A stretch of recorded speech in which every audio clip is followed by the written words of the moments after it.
Yeah.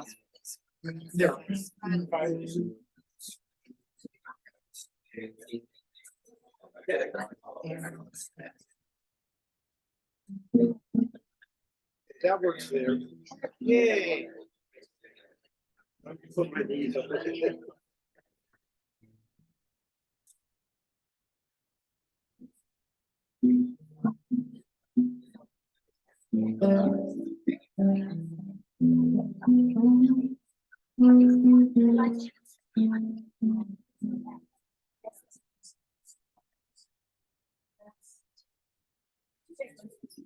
I'd like to thank James for filling in. James. James Johnson. James Johnson. I'd just like to welcome everybody and just say a few things. There's a bathroom down the hall and the one in the corner too, okay? And feel free, and you can get up and have a snack when you want. That won't bother you, will it, with Chris, okay?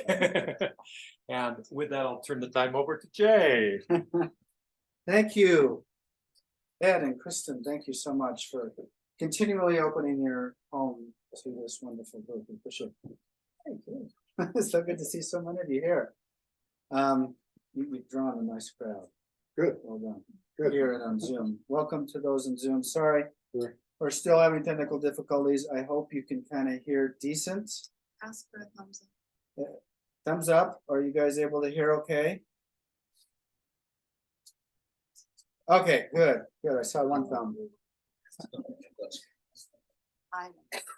Okay, yeah. We're gonna have we might have a hard time with questions in chat on Zoom this time because of whatever problem happened that I'm not sure what happened, but it happened. Anyway, so I apologize to Christian for that and to you, particularly on Zoom. I haven't had this problem before, so anyway. Thank you to Christian for coming. Yeah, it's good to have you here. It'll be fun to talk about why this book is such a popular book. And if you've had a chance to read it, what resonated with you? So that's kind of the topic tonight.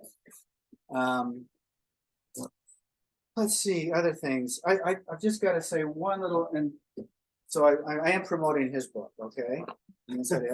But I had the amazing chance to hear Father Gregory Boyle today. Does anybody know if Father Gregory Boyle has started Homeboy Industries? I got to meet him to put a plug in for Faith Matters to speak there. I got his card to contact him directly. Anyway, it was phenomenal. It makes you think that, you know, while we're doing what we're doing in our church, that guy is over the top doing such important work for the marginalized. So he has for years been helping gangs in LA, and he's world renowned for that. And he speaks over 200 times a year all over the world about how he's been able to get vicious gang members that hate each other and kill each other to become friends and work together. So anyway, I encourage you to look him up. His latest book is Forgive Everyone, Everything. I'm just going to read this real briefly because this applies to our topic tonight. It's called Opening Fists, and this is a former gang member that did the illustration. So anyway, I've learned, this is Father Gregory Boyle, I've learned from giving thousands of talks that you never appeal to the conscience of your audience, but rather introduce them to their own goodness. I remember in my earliest days that I used to be so angry in talks and op-ed pieces and radio interviews. I shook my fist a lot. My speeches would rail against indifference and how the young men and women I buried, the gang members that were killed, seemed to matter less in the world than other lives. I eventually learned that shaking one's fist at something doesn't change it. Only love gets fist to open. Only love leads to a conjuring of kinship within reach of the actual lives we live in. So something to think about, because I know I and many of us have some angst with the church. So it's often why we meet. But love is the way. So Jameis, thank you for playing. Did you have a like fun short number that you were going to play beforehand before the prayer? I can do the 4. Why don't you do the 4? Okay. We've got the favorite hymn is More Holiness Given at the end. So that's what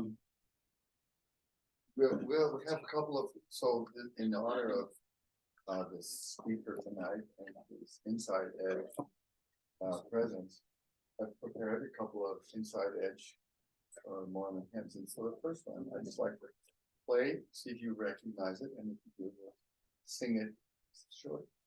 And then Jay's asked me to sing another song. Well, I just a moment. So you recognize this. Raise your hand to be a determination of how active and spiritual you are. We'll sing it coming around at the time.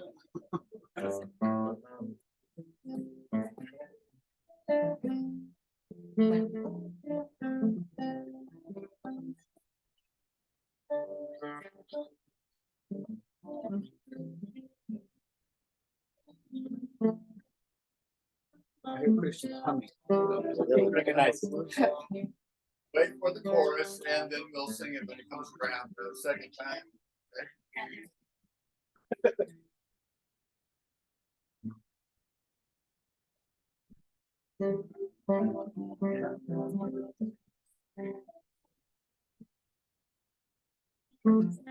Okay, everybody, here it comes.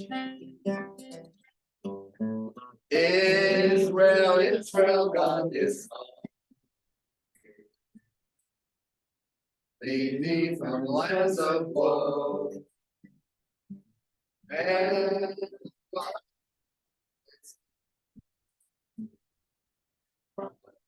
tell others how to grow. No, it's fine. Come to Zion, come to Zion. So make good.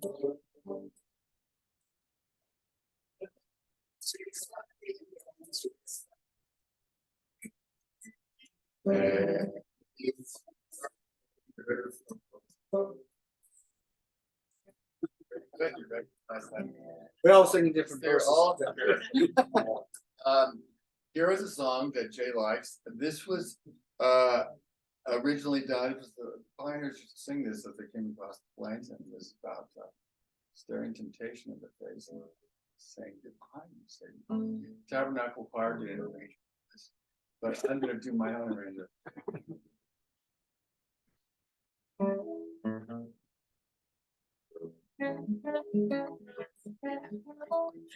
Visualize an hand cards and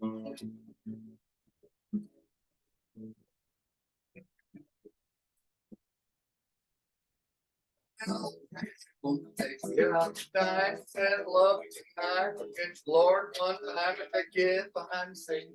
Travel on down that line. Should be quiet, have a good morning, boy. And get well, boss. Bondo would really say, well, your time and they feel like that. Boss, have a good morning, boy. And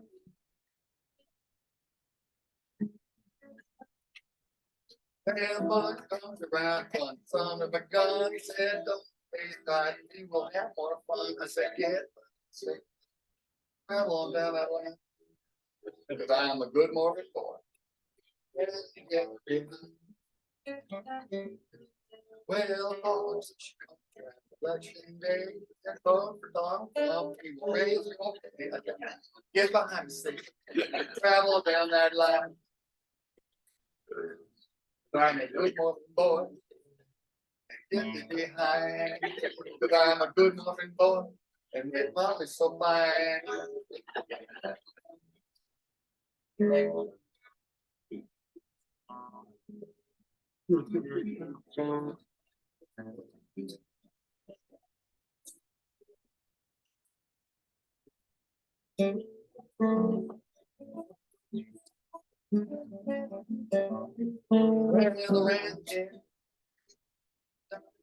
Love tonight, get the one.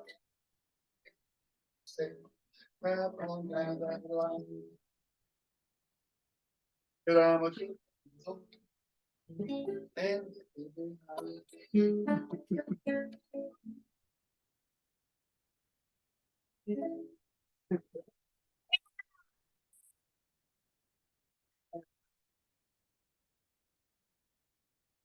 Thank you. I know that's not the most spiritual preparation for an opening prayer, but it does kind of work with the inside edge. So, Michelle, would you mind offering us a prayer?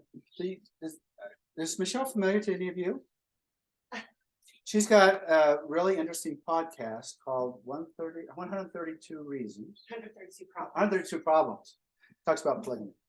And you're on what episode now out of 132? Oh, in the 60s. It's in the 60s, so not quite halfway, but Or halfway. oh, you're over half. Okay. Do Okay. the math. Do the math. Yeah. Well, you were a school teacher. I was slow at math. Anyway, I've asked Michelle to give an opening prayer. Thank you. You want to do that? Want me to come up there, Matt, right here? Yeah, come over Okay. here and we can get you on camera. Our dear kind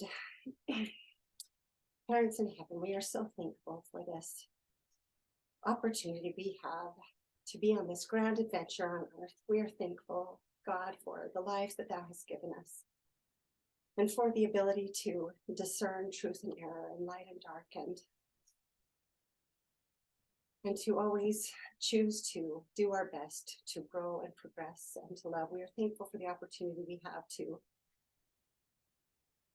develop our own spirits and our own intuition and our own direction to follow thee. We are thankful for this church that we have had the opportunity to be part of and the good that it does and the ways that it challenges us. We are thankful for the love and companionship that we have on this journey. We are thankful for the good things that so many people do to help others along the way. We're thankful for Brother Kimball and his willingness to engage in this journey as well. We ask thee to please let thy spirit be upon us tonight, that we can have clarity and insight and direction for our own lives and our own paths and all of the ways that we can help to uplift and unify and love one another better and better every day. We love you, Lord, and these things we say in the name of Jesus Christ. Amen. Amen. Thank you, Michelle. It was lovely. So, real quick, I do want to thank Jane and anybody else who was trying to help me with the technical difficulties, but my good wife is good to step in and try to help, and I appreciate all the help she gives me with Faith Again and Think Again. She's on the outside edge. She left a few years ago, but she's been good to support me in my activity in the church and all this stuff. Are you having to leave, James? I'm taking us to that. Okay. Okay. He's guiding me. I don't see very well. And thank you to James's wife, Karen, for looking after him and driving him here, because he is legally blind. So it's good.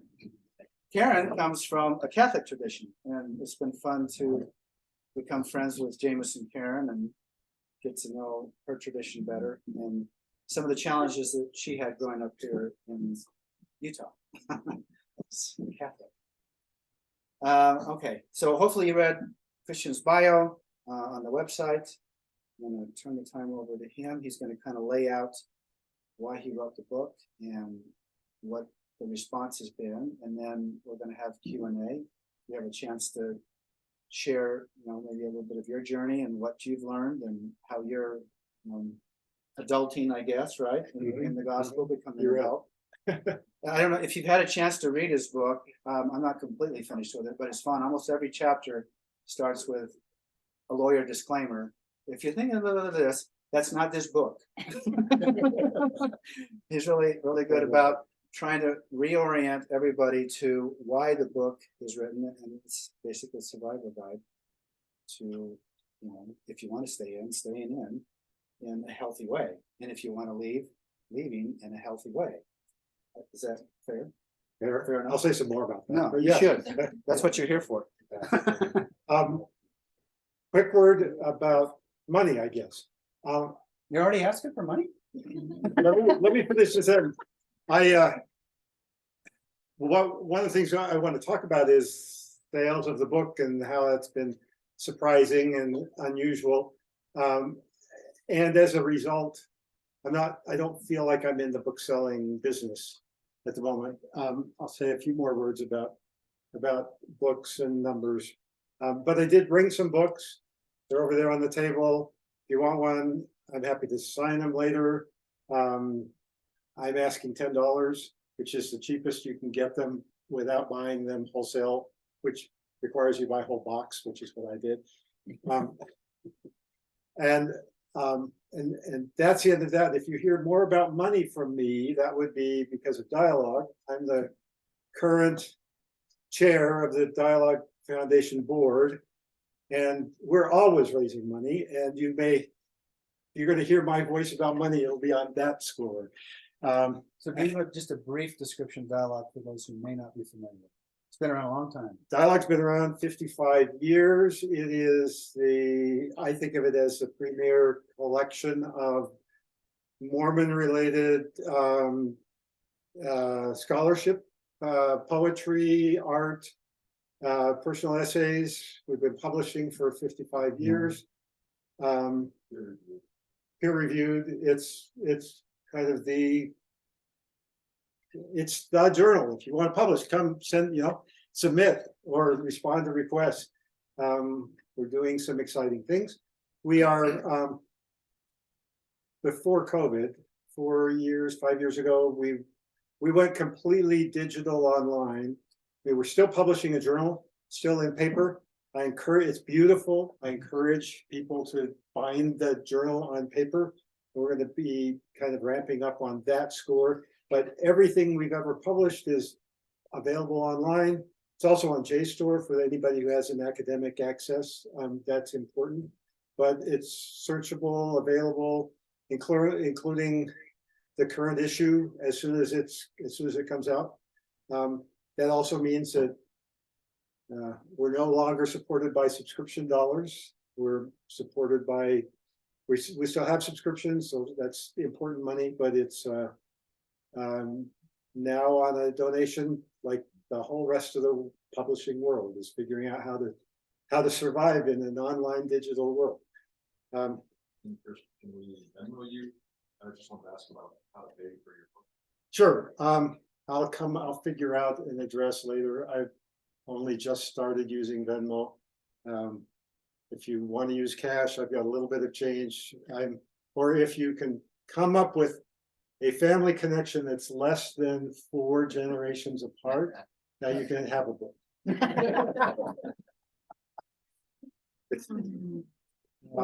That might include everybody in the room, by the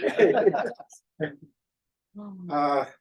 The Kimball family is very big. Put it that way. Okay. In both senses of the word. In both. In both. Well, it's okay. Never mind. No, but okay. It's actually relevant in a certain way. I am multiple generation Mormon in every direction. I'm about as embedded in the church culture as it's possible to be growing up in Madison, Wisconsin, in the most liberal radical city in the country at the time, maybe comparable to Cambridge, Massachusetts, and Palo Alto or the Bay Area. Multiple generation. But the Kimball family I'm from came from Arizona, and my grandmother from Mexico. We're outsiders to this culture, if you will, the culture that you would find here. And that's not irrelevant. That is relevant to my background in history. Let me shift to the book. Jay gave me a few prompts, and then I'm going to take off. So what I say may have little relation to your prompts, but we'll go there. I've got 4 or 5 origin stories, but the ones I have liked to use tonight go back to the 1970s. In 1974, in July 1976, I returned from a mission in South Korea. In November, at Thanksgiving 1976, I got engaged. In December, at Christmas time, I was fretting about that engagement. I was unsettled about that engagement. And I went to the Provo Temple at that time, the only Provo Temple, across from the MTC, ostensibly to meet up with a mission friend who was getting married, but I missed that timing. And so I ended up there for a couple of hours, basically alone. I mean, in a session, but nobody around me, nobody to communicate with. Doing the sort of traditional return missionary, praying and contemplating and thinking, what does marriage mean and should this continue, and doing that kind of puzzling. And I had a vision. I mean, visual and like words in my head.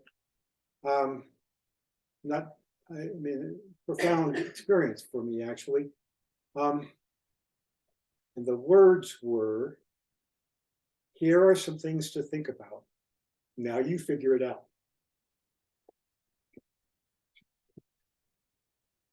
A couple of years before that, Linda Hoffman went to her bishop as a junior at Wellesley College, went to see her bishop and asked him, should I transfer to BYU for my senior year?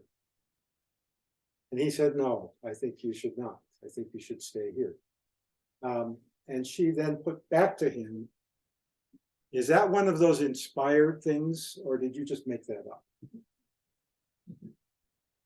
And he, to his credit, he stopped and thought about it and replied, I think that was one of those inspired things. That was, by the way, Richard Bushman, if you know him. He gets lots of credit for lots of things, but I think that was great. The story wraps in the sort of faith-promoting message that all meant that in the spring of 1977, Chris Kimball and Linda Hoffman were unattached single adults in the university ward in Cambridge, Massachusetts, and dated and fell in love and got married. I mean, that's me and my wife. So we could tell the story that way, but I want to point out, I want to stop there because it's critical background to this book. If you think about making a film of that story, the visuals are stock images. You probably go down to distribution center, go online and pull up visuals of the Provo Temple and the young woman talking to her bishop, and I mean it's just stock setting. It's absolutely standard young adult, young single adult images. But the voiceovers are not. The voiceovers are a different narrative than most of us grew up with. The voiceover that said, here are some things to think about, now you figure it out. Not a yes or a no or what should you do, but you figure it out. And the voiceover that said, is that an inspired comment or did you just make it up? That's not the way, that's not the Mormon voice I grew up with. That's not the voices. And this book is basically, those words are the voice of this book, if you will. The message or the positioning is that we are taking the church as it is. We're taking the culture, the people as they are, as we are. We're not talking about fixing. We're not talking about changes necessary. We're not talking about repairs. We're taking the church. So the visuals are stock images. They're the world we know and live in. We're not fixing it, but we're changing the narrative. So the book is all about changing the narrative. Or changing our relationship. Well, that's what you mean. in effect, yes. Changing our relationship. So living on the inside of the edge, a survival guide and a useful way to describe what I'm trying to do in this book is to say that we are talking to people who are on the edge in the sense that they have I like to stick with we, have issues with the church, have concerns, have problems, find it at least sometimes a challenge or a tension rather than always just a welcoming, happy home. But for our own reasons, for your own reasons, are not ready to leave. Not and it's relevant and it's important that this book doesn't preach you should stay, you should figure it out. In fact, my close friends and publisher we're not able to think of another book in the kind of Mormon world of apologetics, if you will, that doesn't kind of have at the heart of it, when you get done with this, the answer will be you stay. That's not this book. This book is open to the possibility that the answer at the end of the day is you leave, it's time. But it's addressed to people who have got issues and have their own reasons to want to take another look, step back in to think twice. And that's the intended audience. That's the inside of the edge, if you will. And we might come back to talking about edge again. That's become an interesting concept, but let me not do that yet.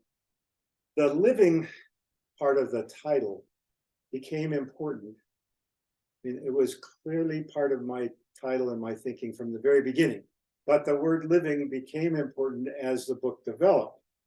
I started with concepts about talking with the bishop, about the temple recommend, about what do you do if you get a calling that you don't like, or what do you do if you're not happy with the word of wisdom as it's portrayed. Kind of distinct issues that you can describe.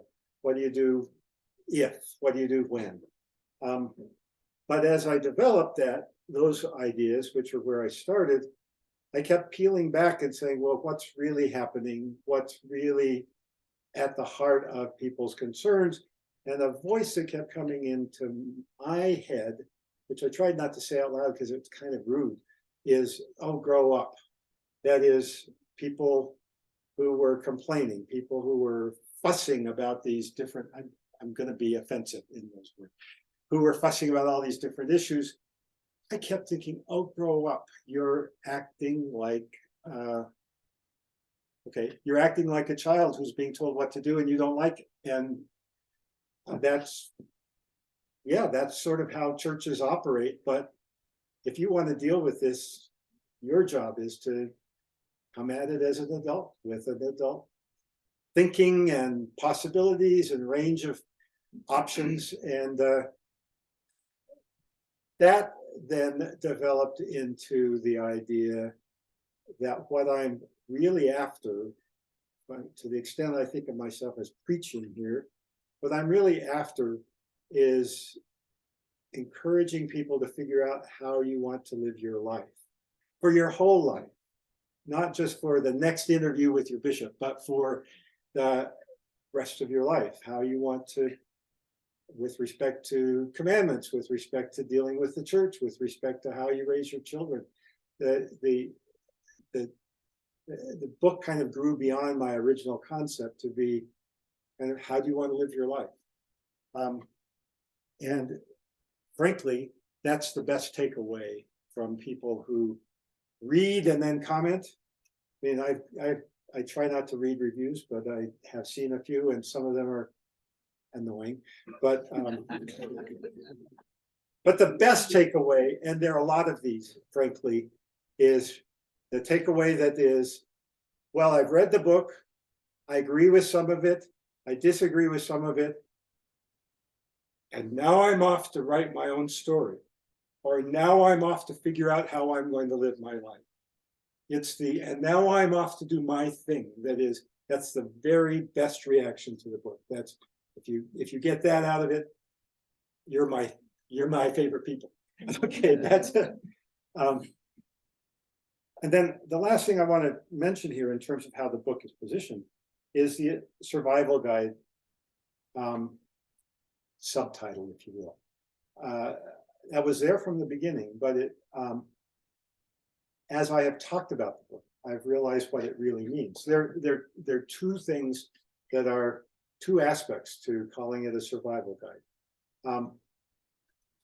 One is that this is not a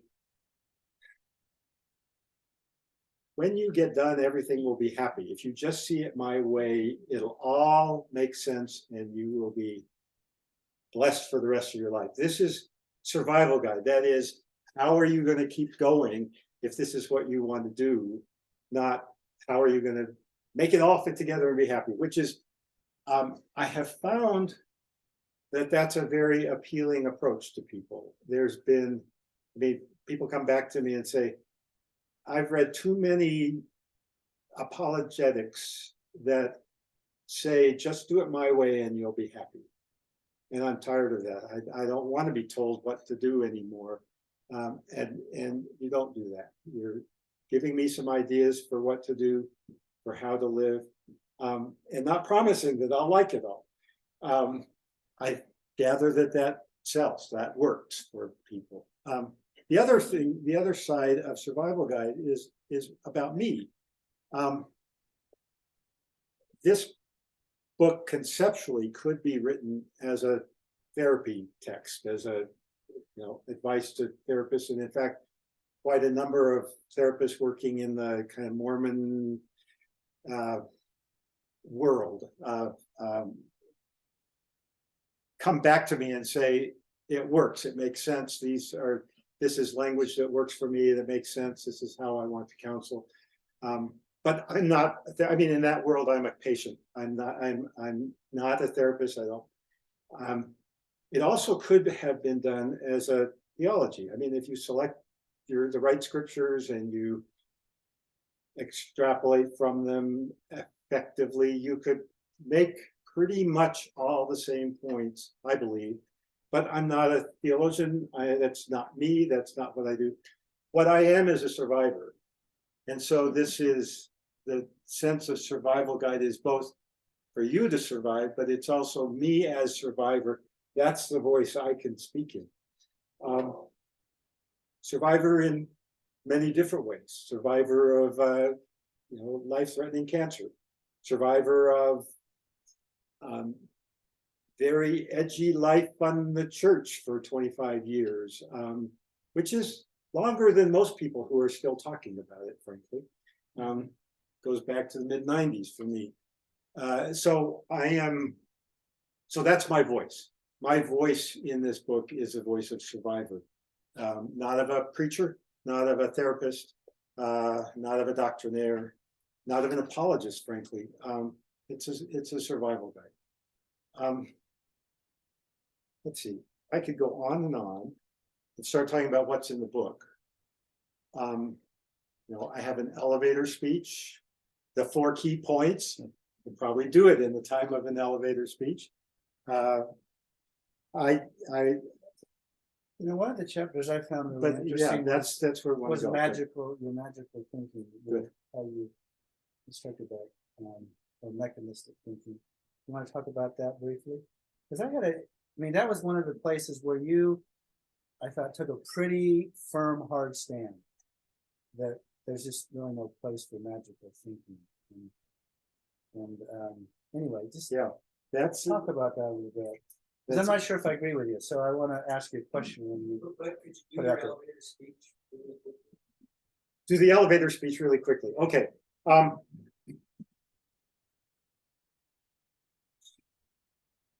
Grow up.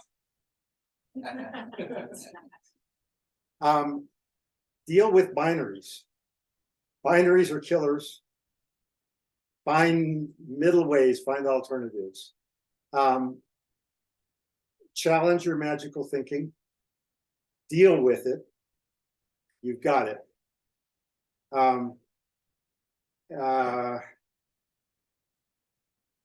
And ultimately grow into a wisdom practice as opposed to an obedience practice. There you go. Nice. That's only two Glad you floors asked of an that. elevator, right? It's good. Can I ask a clarification? Yeah. With grow up, do you mean grow up or do you mean grow through? Because in a way, like, there is trauma at times. And there is struggle. Do you know what I mean? So I'm Now trying to you're differentiate- talking therapist. Okay, Oh. but that's, I but would- that's Not this book. That's not this book. Maybe not gaslighting, but kind of like dismissiveness of pain that can exist at times, that we can grow through. We shouldn't stay there, but to kind of say, well, you're just too immature. Yeah. Is not maybe always the right message in it. And that's not what you mean. That's fair question, fair, and we'll come back to magical thinking, okay? No, it's fine. So, and I'm not completely joking in saying that's another book. Oh, okay. I do need to identify sometimes, because the questions come up, that when I talk about being a survivor, from 1996 until the mid-aughts, at least 10 years, from when I kind of blew up about the church after I was released as bishop. When I walked into a church building, Mormon church building, the whole front of the chapel was tinged in red. I mean, I was white hot angry, and it expressed as red all over. And I, for that period, basically silenced myself, unwilling or unable to speak in rational, calm tones. I'm not unknowing or oblivious to the pain, but the point I'm making about grow up is that the church and churches generally operate on a parent-child model, and have where the church is parent and we are children, and we are taught and directed as children. I mean, another way to say it is that a lot of what happens in many churches, but clearly in the Mormon church, is that the teaching and preaching is pitched at about a middle school level, and we are not encouraged to grow beyond that. And my prescription here is that that's a dead end. That if you stay in that position vis-a-vis the church, you will end up either squashing all your concerns and just continuing in the child role, or you'll leave. And since this is talking about not doing either of those, the point I make or argue at some length is that the option that is survivable is to grow up and to create or to move into an adult to adult kind of conversation with the church, with your bishop, with other members of the ward, and break that parent-child model that is for people in my audience, for people who know the church, who are troubled by the church, but still want to make it work somehow. I believe that's a necessary step, that the alternative is you're out or you squash everything. And I know people who do both of those, but that's where I go with it. Yeah. Good question. So magical thinking, which I get challenged on this sometimes because the title of the chapter, the phrase magical thinking, is confusing people. People read it and immediately want to disagree with it. They read the phrase magical thinking and say, I don't like where he's going. I don't want that. But my pushback is that people come back to me after reading the chapter and after understanding what we're talking about and say, that phrase is actually a really useful mnemonic. It really does keep it in my head and help me understand what you're talking about. Once I get it, it sticks. And so I'm sticking with the title because it works that way, even though I get some resistance about it in the first place. The chapter actually comes out of a comment my brother made as I was working on this. My brother Jordan, who might have been here tonight, except that he's in Scotland right now. as we were talking about the book, my family has lived with it for years. My wife would say she's lived with it for 45 years, but and my kids would say this book reads like sitting at dad's dinner table. But Jordan said to me, I'd been listening to stories of people who left the church, and I've been thinking about people in my ward. He was in the bishopric at the time, thinking about people in my ward, and over again, there's a story that of disappointment. There's a story of, I was counting on an answered prayer. I was counting on this blessing fixing things. I was counting on it working, on it getting right, and it didn't happen. It didn't work, and my disappointment has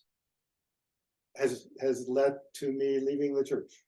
My disappointment has led to me giving up on religion, giving up on God. I mean, the blessing wasn't there when I needed it. I mean, I didn't find the keys when I prayed for where they were. I'm making a joke out of that one, but in my personal experience was as that comes closest to this. I'll read one other childhood experience. But my personal experience was as a bishop, having young adults come to me saying, we're talking about getting married. And he prayed about it and the answer was yes. And I prayed about it and the answer was no. That can't happen. That's not possible. That's not how prayer works. That's not how answers work. That's not how God works. There's got to be what do we do? And it was, I mean, of course, that led to a little bit of marriage counseling and decision theory and that kind of conversation, kind of helping people work through that. But it also caused really damaging thinking about religion and about God generally, because what it was revealing is that there was a mental structure of a kind of an if-then system. If I do the right things, then I get this blessing. If I ask, you shall receive. If it will all work if I just check all the right boxes. And almost all of us have adult experiences that say life's much more complicated than that. The universe is chaotic. I mean, it's just hard. And I mean, you have a cancer, you get cancer and you say, this isn't working the way the word of wisdom was supposed to work. There are different ways this happens, but the point of this chapter really came out of over and over multiple experiences that were very destructive to people's faith, to their belief in God, to their religious practice generally. And so I'm going to push that I come back to saying, you got to deal with that, because I have seen so much destruction happen by people's disappointment. The checklist didn't work. The blessing didn't work. The prayer wasn't answered. And that's so much a part of our adult experience of lived life that my prescription here is you got to deal with it. You got to open that up. You got to think about where you have some bits of that in your head that you might have picked up when you were 7 years old in primary. The story, if you pray about something, maybe it will work, maybe it won't. I mean, we're used to complexity, but if you fast and pray, there will be an answer. You picked that up when you were 7 years old, right? Somebody told you that. And here you are 55 years old and it's still in your head there. And my point here is you got to deal with that. You got to deal with it. I mean, there are lots of different ways to think about it, but you got to deal with that because it's going to be destructive if you don't open it up and pay attention to those memes, those thoughts that were taught to you in primary.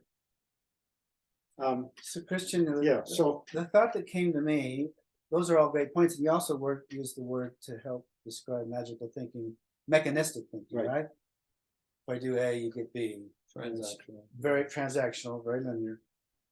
At the same time, partly just because of that wording, I'm going, well, this whole church came about because of magical thinking. And Jesus Christ, his own words often point us to a type of magical thinking in terms of having a faith and a hope and a belief that at least some prayers might be answered. yeah, but let me push back there. Not But push back. do you see I what I'm mean, saying? so, yeah, It could be misread. so Because it's, you were pretty firm on, you just can't have any magical thinking. no, It's no, more no. nuanced, I guess, to me than that. Yeah. Because Okay. another place you don't talk about, you've had answers to prayers. You've So seen you, miracles. but you skipped the whole paragraph.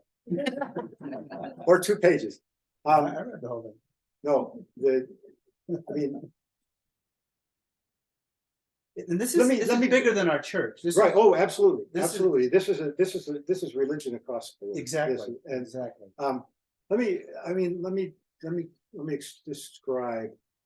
I mean, it is true that what I spend several thousand words trying to say, it's not about answers to prayer, it's not about miracles, it's not about visions don't happen. I mean, they're part of my life. I mean, I started there, right? Yeah. It's the if-then, it's the mechanic, it's the checklist that is the problem. Yes. Not the, so a simple way that I didn't put in the book, but I've come up with because of people pushing back like you are, Jay, is to think about answers to prayer. Suppose you're trying to make a decision. And you know, as simple as, do I turn right or do I turn left at this intersection? Or at this point in my life, do I go right at this point, or do I marry her? Or, you know, an important decision. And you pray about it and you get an answer. You know, and just to stick with the answer is turn right. Okay. If you say to yourself, you know, what my dad taught me was that left was the way to go. And I studied this in school, and most of the things that I'm looking forward to are a left turn here. And I've been through a pros and cons kind of list, which we're supposed to study things out. And the pros are turn left here. But the answer to prayer was turn right. And so that answer to prayer trumps everything. I'm turning right. That's magical thinking. If the answer to prayer is turn right, and your thought process is what I think of as adult spirituality. Well, my dad taught me this, and my education taught me this, and my checklist of pros and cons tells me left. And this answer to prayer says right. That's important new information. And that adds to the whole collection of things that I have to decide whether I'm going to turn right or left. It's important information. It doesn't trump, I'm using Trump in the lowercase Trump sense. It doesn't overwhelm everything else and just become the magical answer. What I'm suggesting here is an adult spirituality that says answers to prayer, visions, miracles happen. They're part of our life. They're important. They're valuable. They don't control. They're not the ultimate decision overwhelming everything else. That last would be magical thinking. The former is adult spirituality. So polygamy would have been a right turn magical thinking. You want to go to polygamy? I'm just saying it fits. Yeah, okay. I have my own theories about polygamy. But I wonder if what maybe a distinction and would be is the magical thinking of so expecting a certain outcome. Right, if I turn right, then why did I hit a stop sign? God Yeah. told me to turn right, I shouldn't have a stop. Yeah. That kind of. Is that- That's what I was thinking. That's what I was thinking too. Is that right? I don't. yeah, I mean, it's Would that be a way to distinguish between like having a vision or a spiritual feeling, a guidance, a confirmation, whatever you want to call it? that happens, but I think sometimes when I think of magical thinking, I haven't read the whole book yet, but when I think of magical thinking, what I see is that vending machine. Yeah. type of, Yeah. certain inputs, Yeah. I get a certain output, which isn't always. Yeah, so the magical, actually, the mnemonic for the magical is actually a stage magician. Yeah, you use that example. The stage magician, he pulls a rabbit out of the hat. That's a wow. You see him the second or third time, and you realize it's still a wow, but it happens every time. There's a lever there somewhere. There's a trap door in the hat. There's something. The rabbit's going to pop out every time. That's the magical thinking. It will happen every time. It will always work. It's the if then. It's the vending machine. I put in the money. I do the obedience. I check the list, and it happens. I knock on this door, and it's going to be the golden investigator. Yes.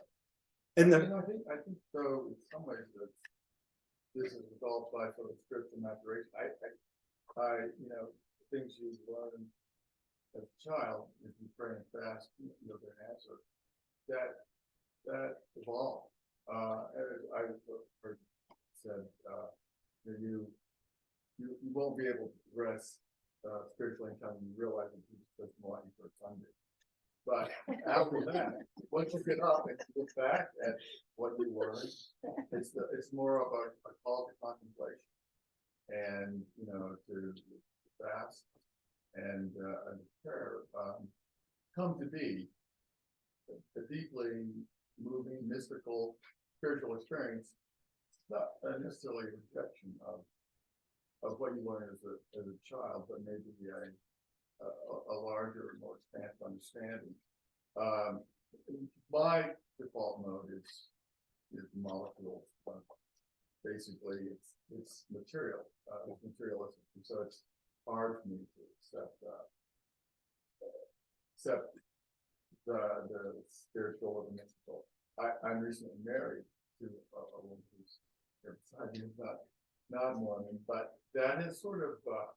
I have to say also I'm interested in psychedelics as a pathway, but I haven't rejected in some ways this view that I learned as a young person, but I had to reinterpret it.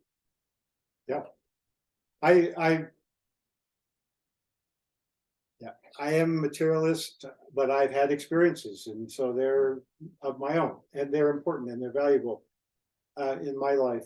You triggered a thought. My view and my reading about how people develop is that the kind of spiritual maturation that we're talking about is in general, in the world at large, it's a kind of high school level. I mean, it's 16, 17, 18-year-old kind of developmentally. What I think the Mormon church does to us is at about that time say, we want you to go on a mission, and we want you to get married in the temple, and we don't want you thinking about these things. We want you just on a path to the mission and the temple, and we're not going to encourage that kind of spiritual maturation until you get done with those things. And then you're 27, and now we're having this discussion, right? That actually is about where in the Mormon community, I think that's where, this is my experience as a bishop of a single adult ward, is it mid-20s is about where we, as a culture, start pressing these issues, as opposed to 16, 17, 18, which is, I think, more normal developmental. And that creates some problems. That creates some mental tensions. And so I preach. So I write a chapter about this because it causes problems for the people who I'm addressing my book to. And I actually believe that, and I'm looking around, we got an unusual amount of gray hair in this room for the conversations. It's a sad thing, trying to get younger people. Yeah. But but some of this book, some substantial part of this book, and this chapter in particular, I expect people, the gray hairs among us at least, to read it and say, yeah, I got that. I mean, I got that 20 years ago. I figured this out.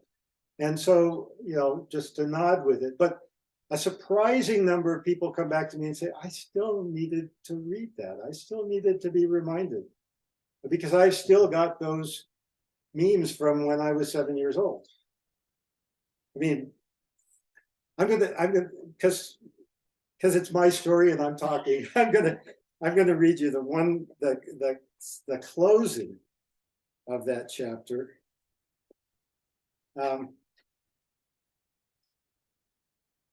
This is me. I got glasses when I was 5 years old. I hated them. They made me feel different and failed or broken. 3 or 4 years later, we were in Salt Lake City for a general conference weekend. I looked forward to my grandfather introducing me to David O. McKay, the president of the church. Grandpa came through. I remember meeting President McKay on the balcony of the Tabernacle at Temple Square. I didn't tell anybody, but I came to that meeting believing that shaking the hand of the prophet would fix my eyes, and I would not need glasses. I knew the stories from the Gospels, and I wanted it to be that way. I did shake the hand of the prophet. My eyesight did not change. I mean, it has now by way of LASIK surgery and cataract surgery, and but that's my 8-year-old experience with magical thinking. It didn't work. Yeah, I think we all grew up with this challenge of unwinding this very cause effect magical thinking, and I find myself even still struggling with that because you look back and it's like, hey, it worked that time. I was supposed to do that, and maybe it didn't. And I mean, even just this last week, this is a short story. I was struggling whether to bear my testimony in sacrament, share some thoughts, and like, is it prompting? Is it not? And I think ultimately it came down to, and I think how I've learned to process is maybe not, own the choice, whatever it is, and don't look back and say, see, therefore, this was the thing you're supposed to do. Do you want to get up? Do you want to share some thoughts, or do you not? And don't look at it in the sense of like, you're supposed to be doing this. That's perfect. I mean, the therefore is a problem.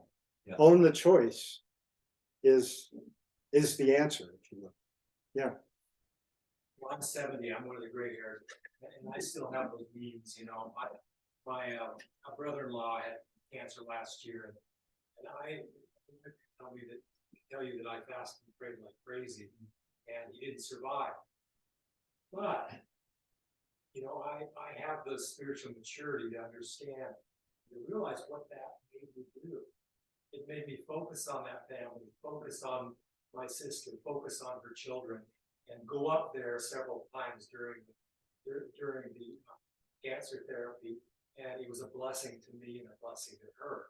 But it kind of started out with okay, I'm going to pray and I'm going to fast, but it led me to something much fuller.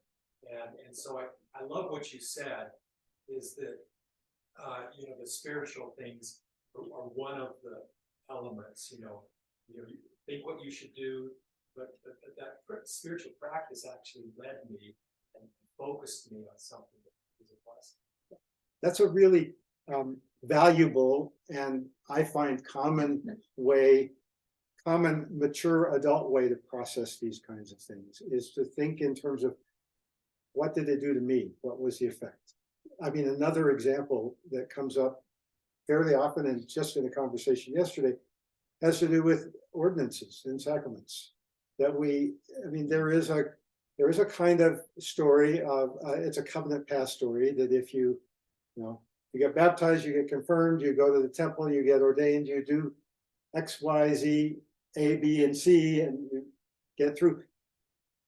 Then you get exaltation, right? I mean, then it's kind of, you've got all the merit badges, and that's an if-then kind of, and what I find adult spirituality doing to those is to say, well, what did baptism do to me? What did it make me think about? How did it change me inside? How did that temple experience, what effect did it have on me? How has it made me a different person? And that, and then I become the person who may end up exalted in the celestial kingdom, right? But that's a common way to process these kinds of things. Christian, earlier you mentioned to me the book is sold really well, which congratulations, I think that's awesome. I just wanted to hear a little bit more about that. Who do you think's buying it? Who's it resonating with, and what kind of an influence is it having from what you've been seeing?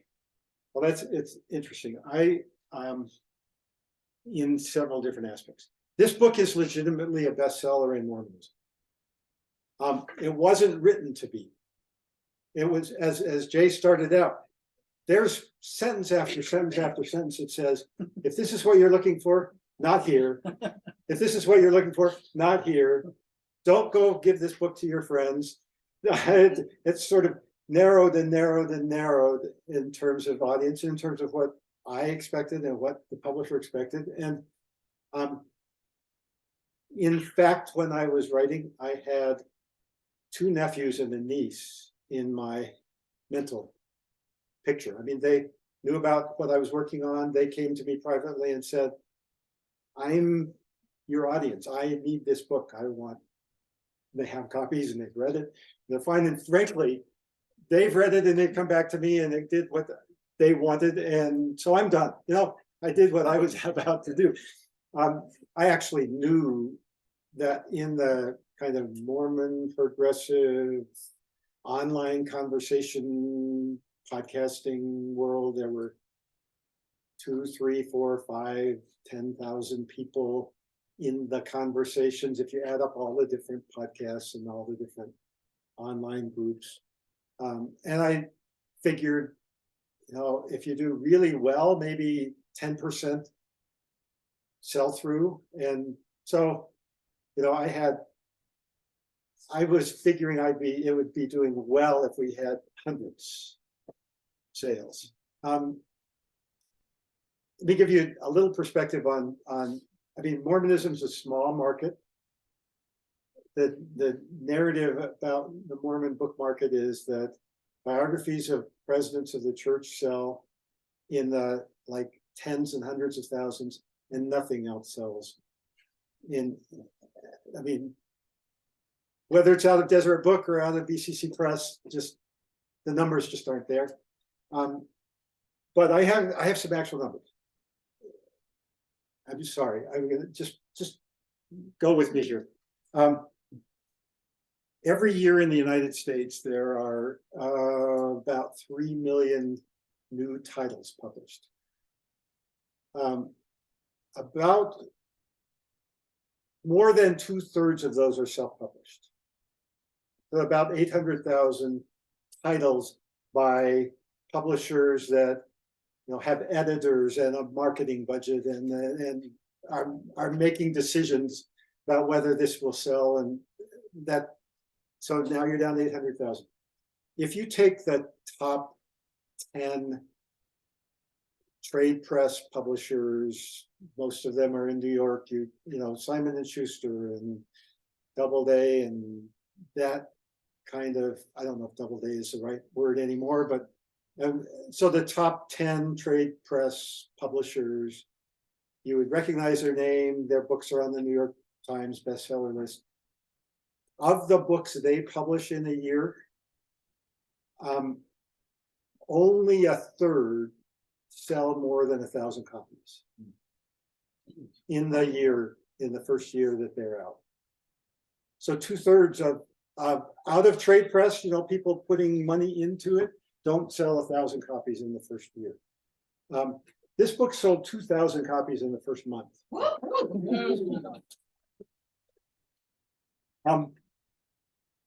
So, you know, I'm already out of the box. We're 5 times what I was expecting. And so who is that? That's really interesting. And I'm interested in what, you know, in what you think, but I'll tell you some thoughts about that. I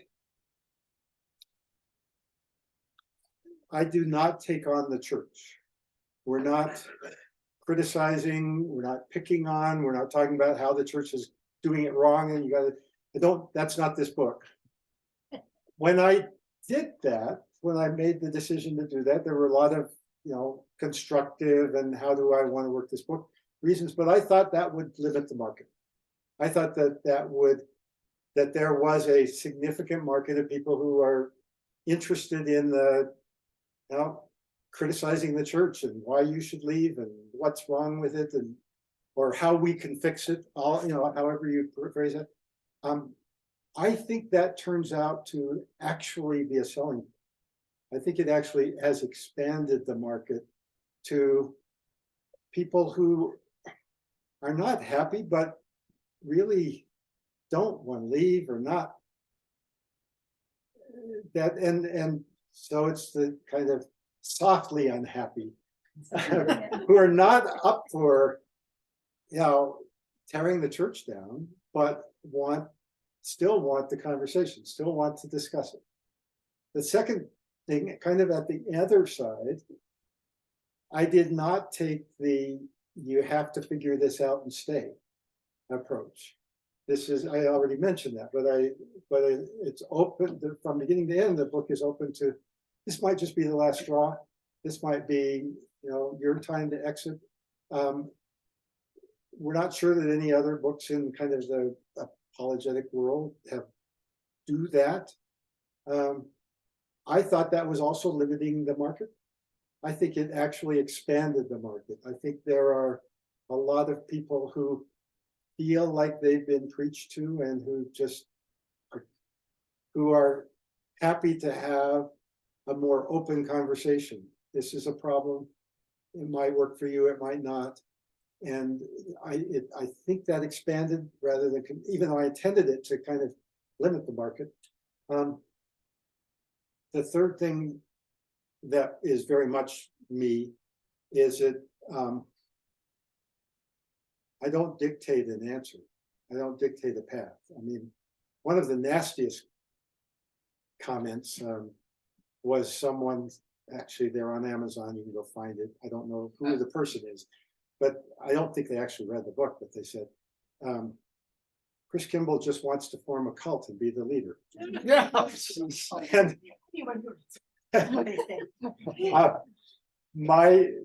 actually I had a number of people who saw that comment and came back to me and said, the people who read your book are the very people who absolutely do not want a leader. It's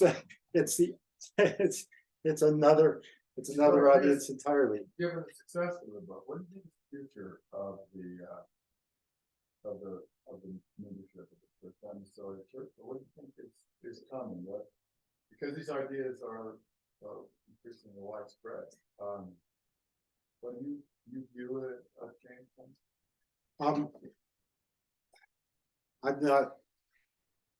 Prophesy. Well, you didn't No, talk super I think- optimistically. I think where we are,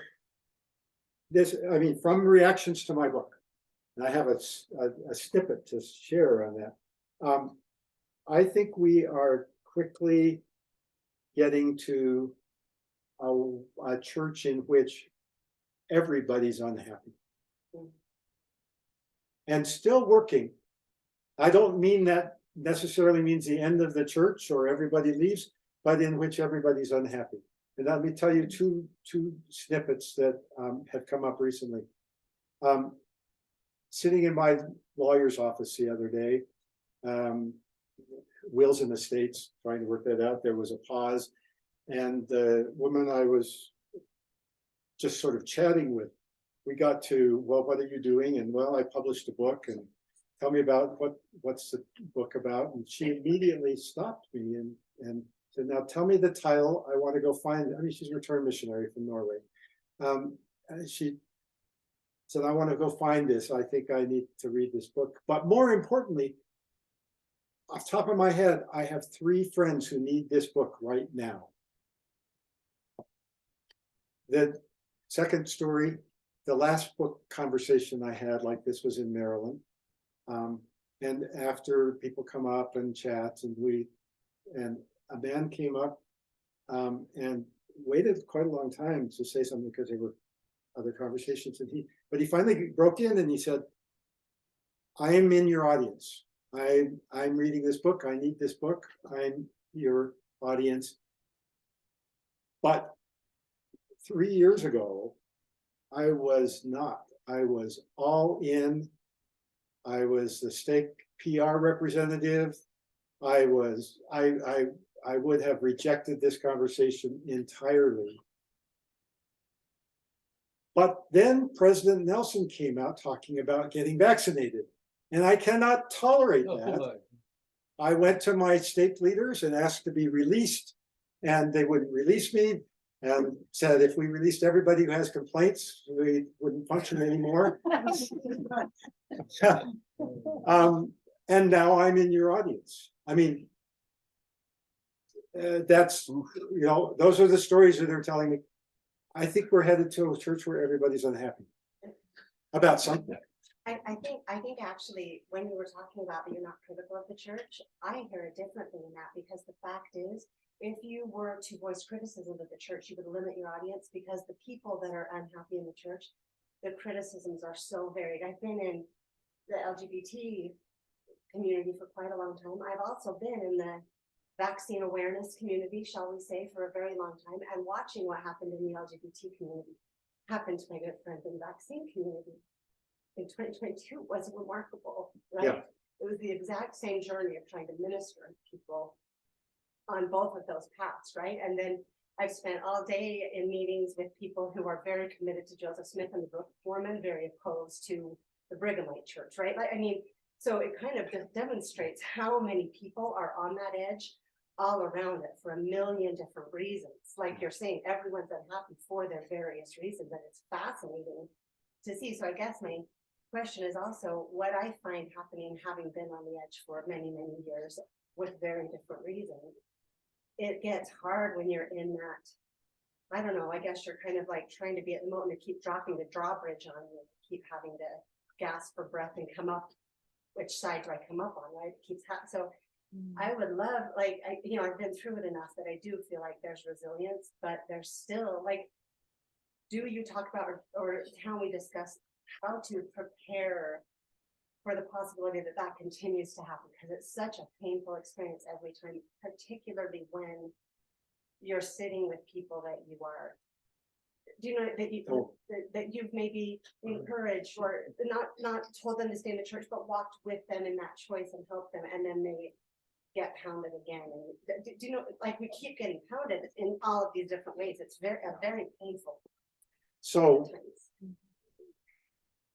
that encourages me to like 4 different responses. So I'll try not to go on and on, but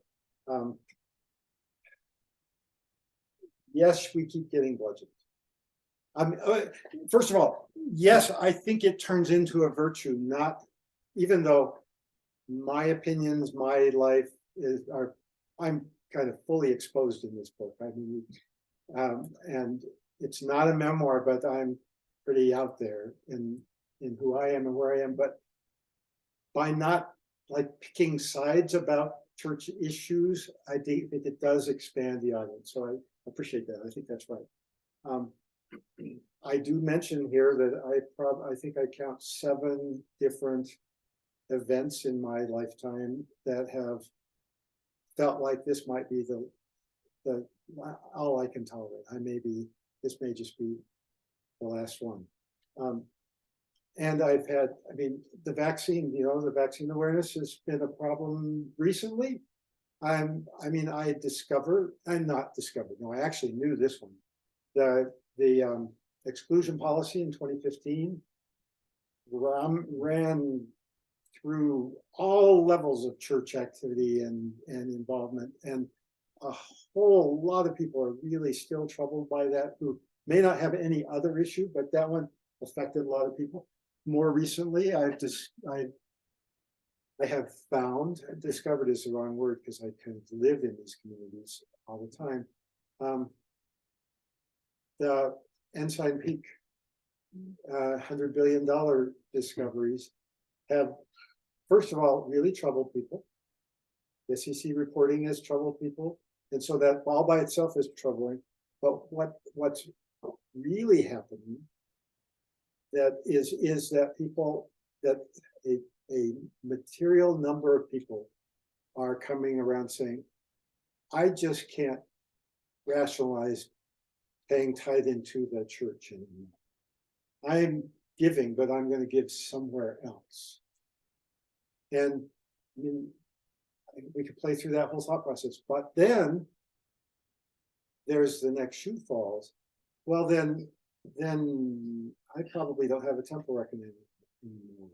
And now I'm living in that sort of, liminal world of Mormon, but no temple recommend. And is that the way adults get to be in the church? And so this piles up to be a problem. Okay, so I think that I think there are two things that my book is recommending that we do with those. First is, there may just be a last straw and you're out, and that just, that's, if you force yourself into a box that it will never be a problem, that's brittle, and I think that's a problem, just psychologically. But two directions to go. One is that I think some of us put ourselves in the helper mode. Which is kind of where you went. I'm going to help the people who are dealing with this issue, and I'm going to help them counsel the people who are dealing with this issue. And I think that's exhausting. I think that people run out of energy to do that eventually. And great for you that you've gone on so long, but I don't think we should, any of us, put on ourselves an obligation to do it forever. If it works for you, great, but I think putting that obligation on is also numbing. That's also killing to the soul. And then the other is the second chapter, which I don't think people pay attention to, which is what is the church talk?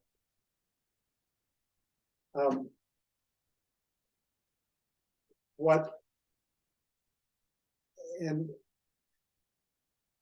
I think that if we picture the church as something to be an opponent with or to be struggling with, we end up with a picture that is challenging, that can cause us to break, that we end up feeling like we have to make a break with. The alternative is to think about what the church really is, what it means to you. And I'm going to give you a personal example where I live today, but it may not be what the church says it is. It may not be what your neighbor says it is.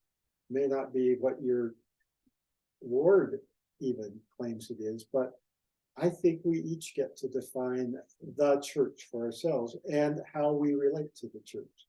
And I think if we take a boxed up list of how do you relate to the church, I mean, I am Mormon, I attend church, I don't have a temple recommend for 25 years. That's part of how I define.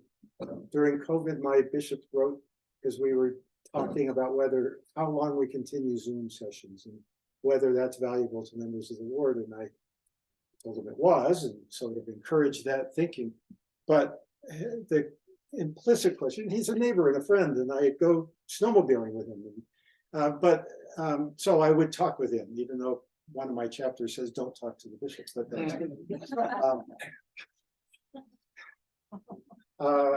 so I explained to him, look, I'm watching Sacrament Meeting on Zoom. I am in constant conversation with a group of 50 or 60 friends who are basically living on the inside of the edge, who are my readers group, as a matter of fact. They are people I trust and communicate with, and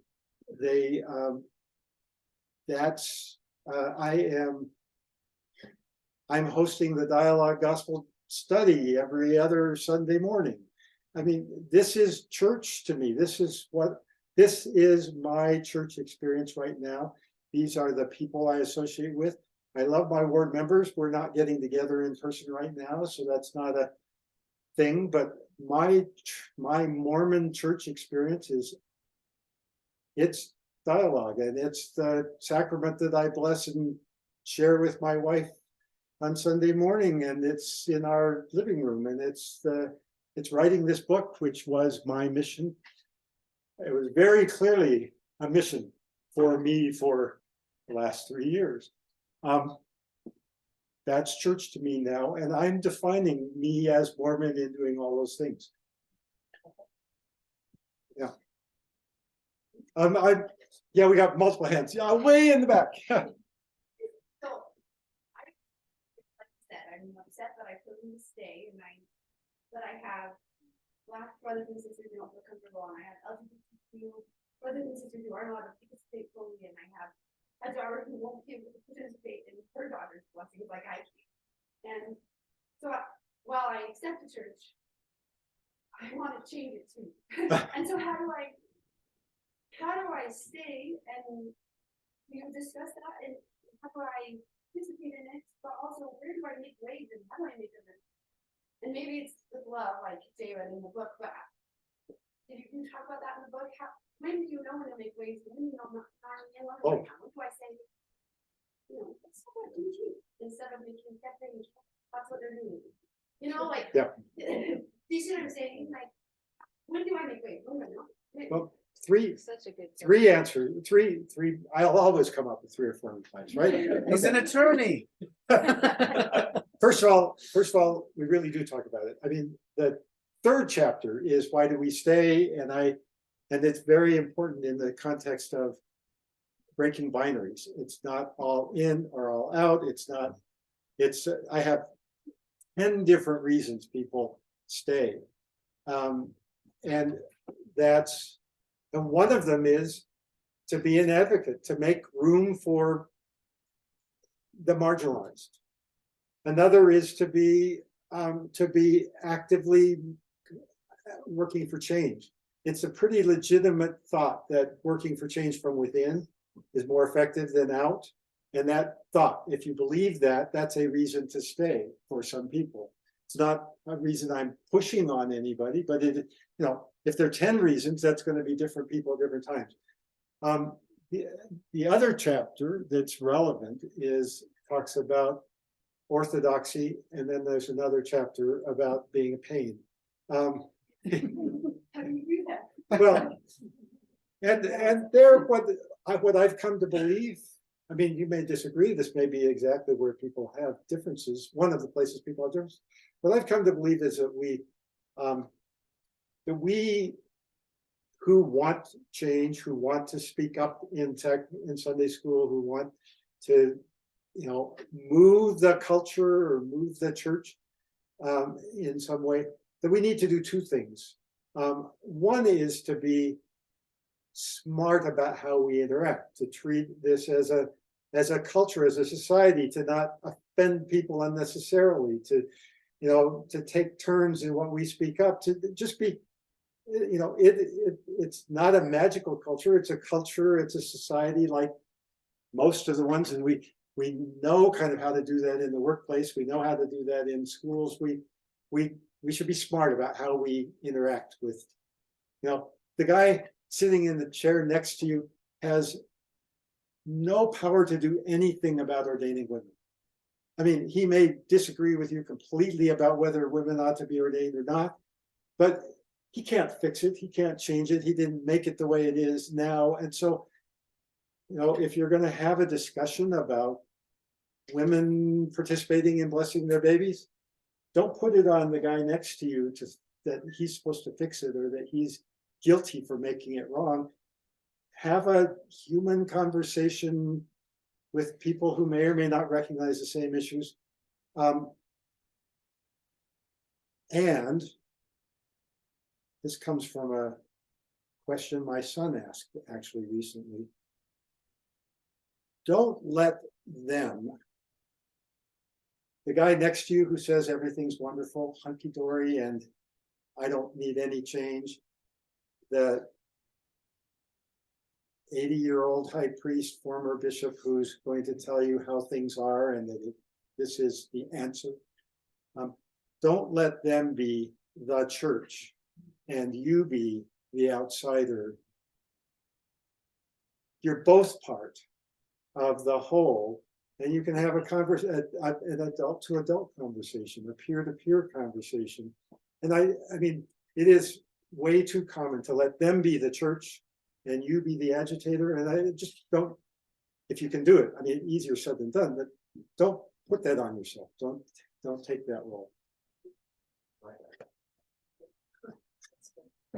Do you? Could I add one more thing to this? Yeah, and then we probably ought to wrap up, Because and you- you can kind of just, if there's something you haven't had a chance to say or sum up.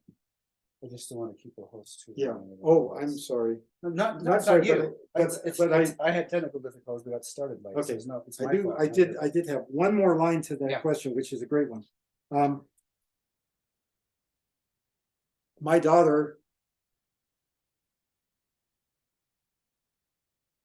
left the church in college. And she's now in her 40s. She has children. She's fully active and,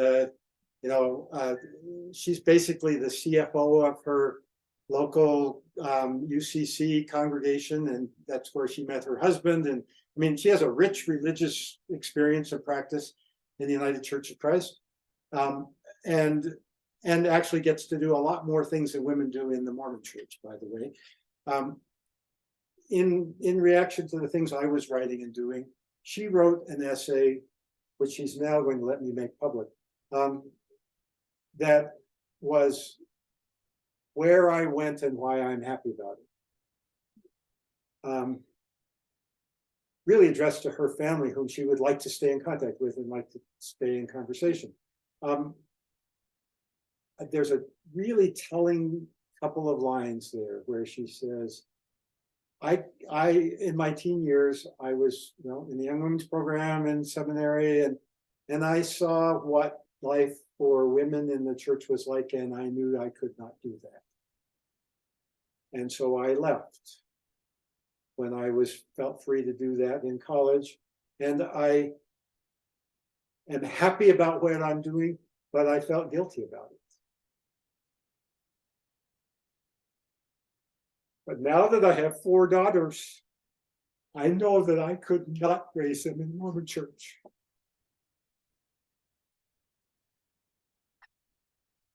That's my next book. By the way, it's all conceptual, it's all in my head, but my next book is, what do we have to do to make the church a place where my granddaughters could be raised? That is going to require some fixes, Get some writing, changes.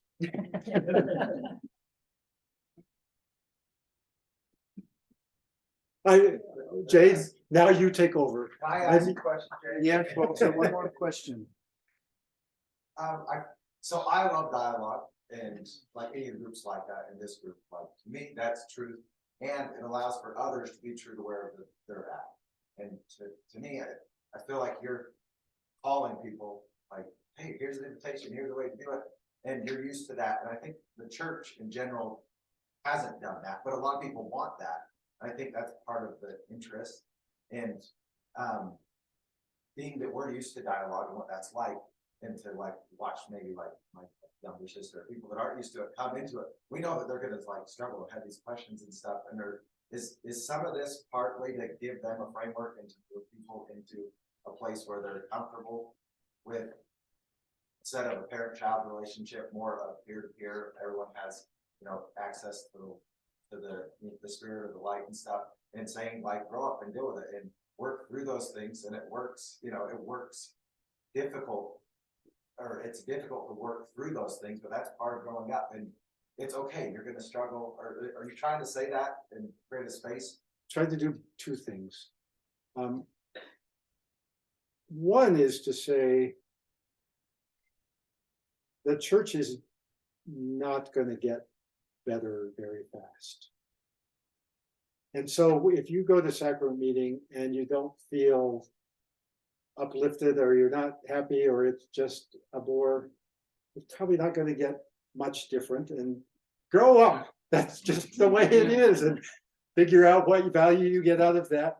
That's one thing I'm doing, is saying, grow up. This is real life. This is how it is, and it's not being, I've now got enough decades in, I know it's not gonna change very fast. It will change, but not very fast. The second is expand or reform or revise what you mean when you say the church. So I had a conversation like this up in Seattle with a group. And near about this point in the conversation, a woman, she was back there instead of over here. She raised her hand and said, I'm in the LGBTQ world. I left the church completely in 2015 with the exclusion policy. I haven't stepped foot in a meeting. And I miss it. I miss the community. I miss the people. And I'm feeling that here tonight in this conversation. I want people to think my church experience is this kind of conversation, as well as what happens at sacrament meeting on Sunday morning, as well as what happens in a dialogue gospel study on a different Sunday morning. I mean, I think it would be an adult kind of spirituality, what I'm preaching here, if people would generally expand their version of what the church is, or what it means to be engaged with the church, that it's all of it's all of that.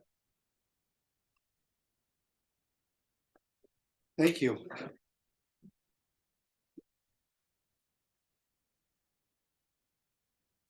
That was so good. I've been on this journey a long time too, and it was fun to read your book because we share a lot of the same things, and there's a lot of people in this room that I think come to a lot of the same conclusions. You're Carly in the back. We were in the same ward. I served as young men's president with her dad was bishop, and I remember marching in the gay pride parade when I was young men's president, praying back to go to church. And then about a week later, he pulls me aside and said, somebody said they saw you on Facebook. Gay Pride Parade. He was very good about it. He's a good man. So Carly, kind of for my personal response, it's go where you feel called to go. I felt called, and I continued. In fact, last year, my sign was in the Tribune when they covered the Gay Pride Parade. Just, I don't know, just happened. And I did that sign while I was in a Zoom meeting for the refugee branch that I served in the men. Because it was that day, we had the meeting, and I had time to make the sign. And it just happened to resonate with a lot of people. So just, we believe as a church, you've got the light of Christ. Go for it. It may not take you exactly where you have been led to believe and taught since you're young, that it will take you. Like, I think it took your daughter to a different church. And I mean, we've got to expand our belief system to know we're so tiny, and God, if these heavenly parents love everybody equally, they're working with everybody. Doesn't matter what their religion is, they're working with them. They're hearing their prayers and answering them. And when you have, I think a larger expansive view, then you can do the adult thing because you take it on your terms and you go, like, you recommend highly not to, and your typical recommend stuff. 2 years ago, I felt prompted to get them, write my answers down, and I read them. Took me 4 hours to get my recommend, and we never came to an agreement on one thing. But I got it. And but I felt at peace during the whole process. It wasn't contentious. I felt that's what I was supposed to do. And every time before that, I did what was recommended, what you recommended. It was Bob Reese that recommended the same thing. Just yes, no, it's between you and God. And so that's what I did. But for some reason, I thought I just want to know, and it was surprising, and I just re-upped it, and I got the one stake president member that I hadn't talked to last time. After talking to the president and the counselor for 2 hours apiece. But I said, you know, I have written answers here. I went over them again. I thoughtfully corrected my answers because I want you to know exactly where I am with this. And he said, this is between you and God. I just want yes, no. So I said, okay, yes, no. But my stake president, as frustrated as he got with me, and he's a good soul. You know, when I say frustrated, I can empathize with him because I believe this he did once. So it gives me pause when I get frustrated with people who don't think like me, because I often thought like them. And I'm just in a different space. I'm not saying I'm right, but I can understand why they believe what they believe. You know, and he's a dear man, as all these leaders typically are. Not all of them, as you point out in the book, but I have just found, just try to be brave and do what you feel God calls you to do. And things. I know. No, it is. And so you try to, that's why I read that quote by Boyle, because I've gone too angry and too much too far, and it doesn't seem to be very helpful. You know, I mean, didn't I see Eric Munson? He's right next to There you are. I mean, you know, you started Mormons building bridges, right? You started Mormons building bridges, and then you had to start something else because it was kind of getting toxic, you know, in terms of how the church was represented. And so we started a more charitable way to try to work that space. And, you know, you got Tim and Aubrey here from Faith Matters. You know, they've had their own rocky journey, and they found a way. Does everybody listen to a Faith Matters podcast? Most of you probably have, because I pitch it a bit. But I should let you speak for yourself, but you probably still feel like you're looking for things and figuring things out and trying to hold that space where you feel God has called you. So can be scary, and it can be lonely, can be frustrating, but I've been doing it long enough that I think it's a hell of a lot more rewarding than where I was. You know, and I'm fully engaged in the church on my own terms, though. And I'm always trying to learn how to do it in a better, loving way, because I often feel I'm not. So we can refer to you as they, say the church. Us. How about us? Us. I have gotten a much more appreciation for the good the church does. It's been such an important part of all my life. And as I work with these African refugee families and these kids, and I work, you know, as the jail resident, a former foster kid in my ward, and a former foster kid called me as I was waiting to go into jail, wanting some money. Families, healthy, good families, really do matter.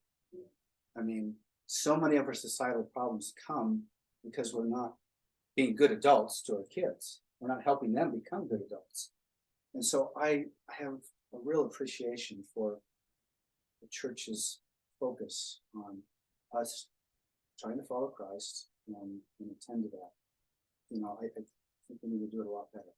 And contrary to what you think, I think that book is a fix-it book, because the more people who adult with the church and stop the magical thinking, as you call it, or this thing, the quicker it'll come around. So we'll have more conversations. So I think in the end, it's subtly going to do that. I know you're trying to wrap this up. So I just have a bumper sticker. That's my takeaway. And you were just talking about it a minute ago, or elevator line, whatever. When you said in the book, and I've only gotten, I just finished sex. I mean, your chapter. Sorry. I'm sorry, Ann. You know, I know he can kind of just come out with things. I'm sorry. I finished your chapter. I was going on in the car before you came. Takeaway. My little takeaway was when you, and this is just an encapsulation of what you've both been saying the last few minutes.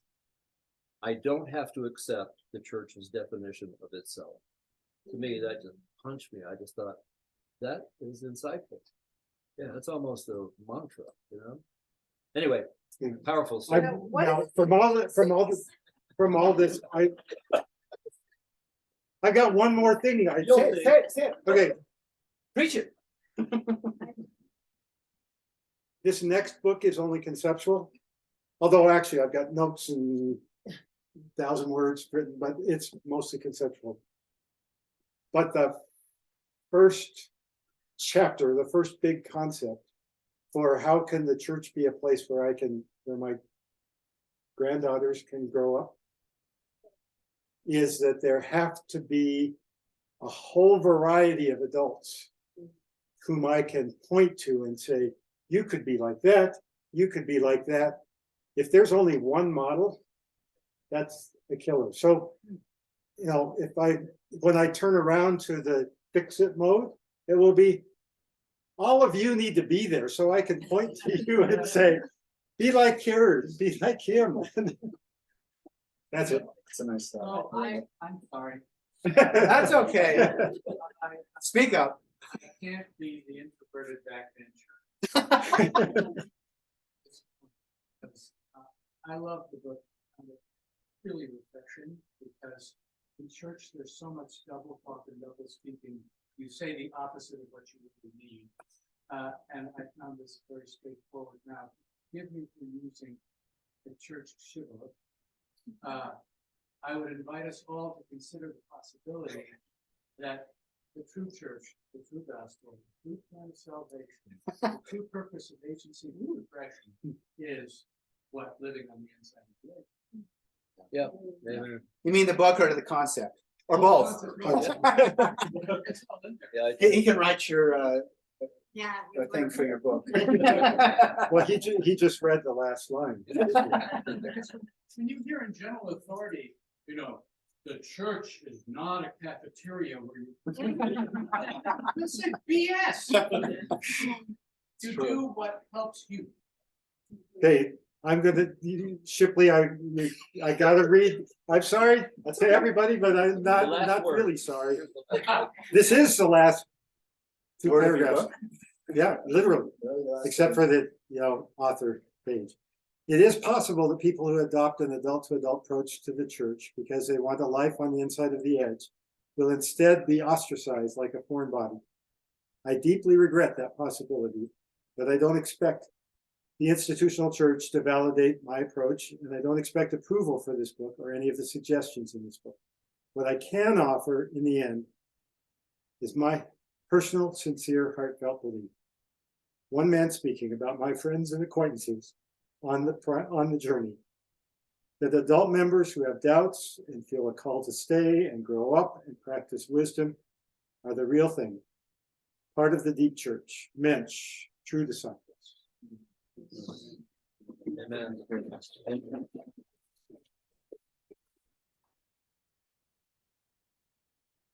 All right, More Holiness Give Me is the one we like, right? So, put that down. We can look it up if you have that scripture out. Why don't you look up your Venmo? And you can look up this. Get your Venmo going. Yeah, while you're doing. Yeah. If somebody gets it quicker than I thought.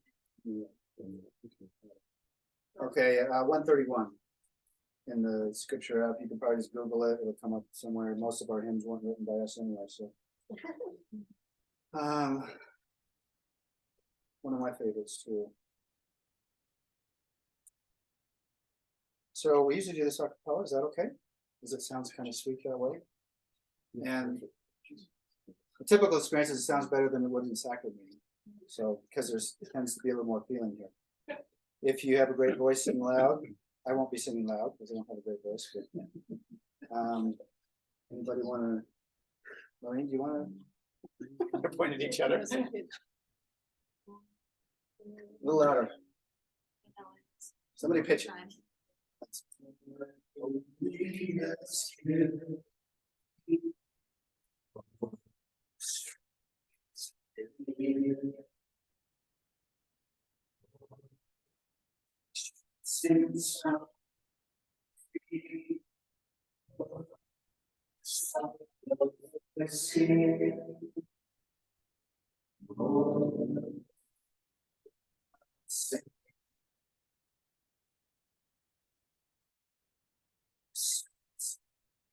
Faster,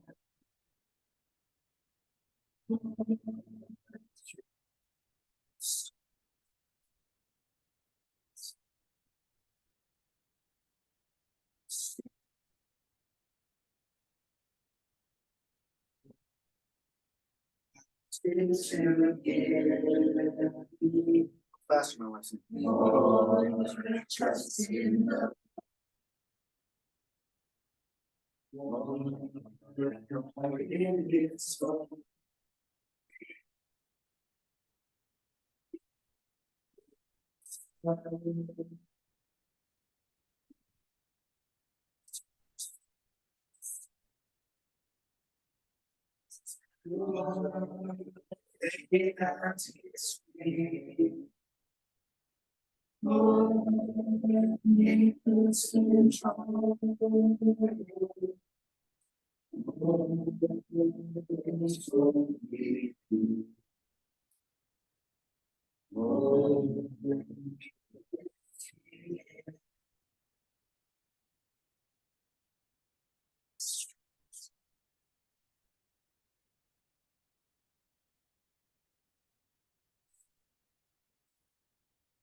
Oh, you guys are beautiful.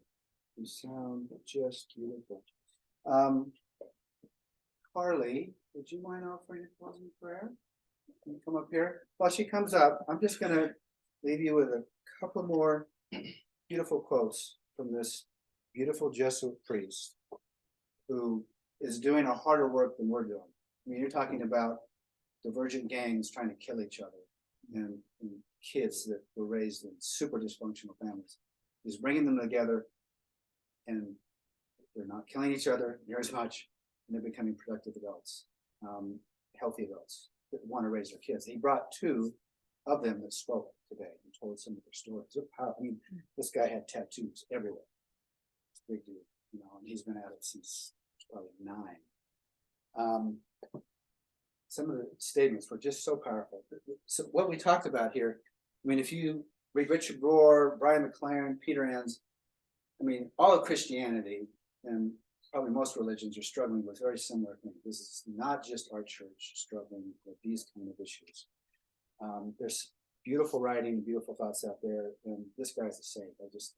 So one of the things he suggests when you're trying to help people that are in crisis, stop trying to reach them, stop trying to fix them, let them reach your heart. Take some thinking about that. He said, help people know the truth of who they are. The moral quest has never brought us together. It separates us. That's a pretty Mormon thing right there, right? Morality and stand with the demonized and the demons will disappear. The only way to erase the margins, the edge, is to stand with those who are active. We have a lot of LGBT allies here, and we know that that's true. People that work with the poor. Only being in kinship with those on the margins can we heal their wounds and ours. Success can't be your engine. You just delight in the person in front of you.